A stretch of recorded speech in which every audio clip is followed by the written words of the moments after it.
Ikaze nanone kuri Teladig News TV, umuyoboro w'amakuru ku rubyiruko. Amazina yanjye ni Damtus Hirwa.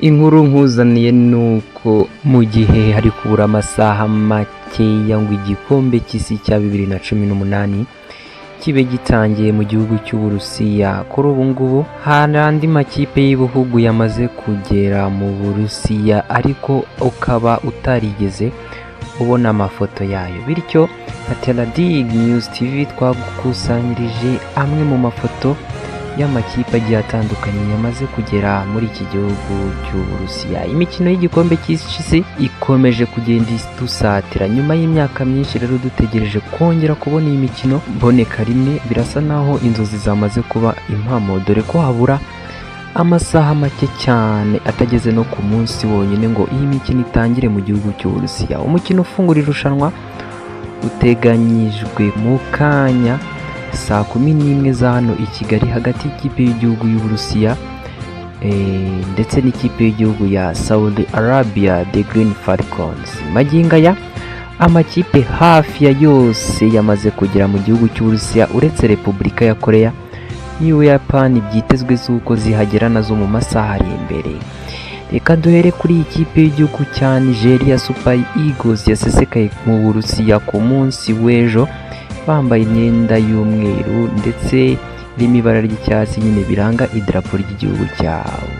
Iyi n'indi kipe y'igihugu ya Mexique nayo yageze mu Burusiya ejo kuwa gatatu, aha abanya-Mexique bururukaga mu ndege nabo. Iyi ngira ngo ni amafoto menshi mugenda mubona iyi kipe n'uburyo yakiriwe ku kibuga cy'indege. Iyi ni ikipe y'igihugu ya Senegal nayo yashyitse mu Burusiya amahoro. Ngira ngo urababona aba ni abasore ba Senegal, harimo no bita Sadio Mane.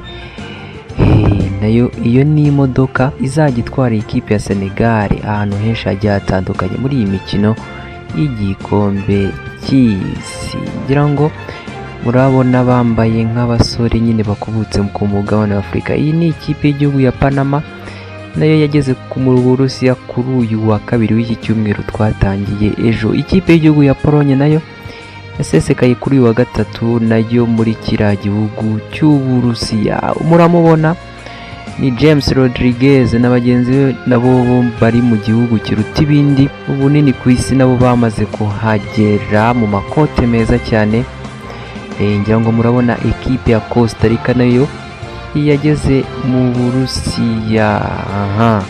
Ni amafoto agiye atandukanye ubona ko bishimiye kuza kwitabira iyi mikino. Iyi ni ikipe ya Swede itarabonetsemo wa musore w'igihangange ni Ibrahimovic. Mannschaft y'Abadage nayo yahageze ku munsi wo kuwa kabiri. Ngaha bakiriwe n'abantu benshi hano mu gihugu cy'Uburusiya babereka urukundo rw'uko bazabashyigikira muri imikino y'igikombe cy'isi. Abongereza nabo bageze mu Burusiya ku munsi w'ejo kuwa kabiri. Ngira ngo iyi ni imodoka yaje kubakira ku kibuga cy'indege. Ababiligi nabo basesekaye uyu munsi kuwa gatatu mu Burusiya. Ngira ngo murababona mu mafoto menshi agiye atandukanye, nabo bamaze kugera mu gihugu cy'Uburusiya. Reka ngiye nsoreza ngana y'amafoto agiye atandukanye nari ndimo ndabereka y'uburyo amakipe y'ibihugu bigiye bitandukanye yamaze guseserekara mu Burusiya, usibye ekipe ya Korea y'Amajyepfo ndetse n'Ubuyapani nabyo biteganyijwe kuhagera mu kanya gato kari imbere. Reka ngiye nsoreza aha nkomeza kukwifuriza umunsi mwiza.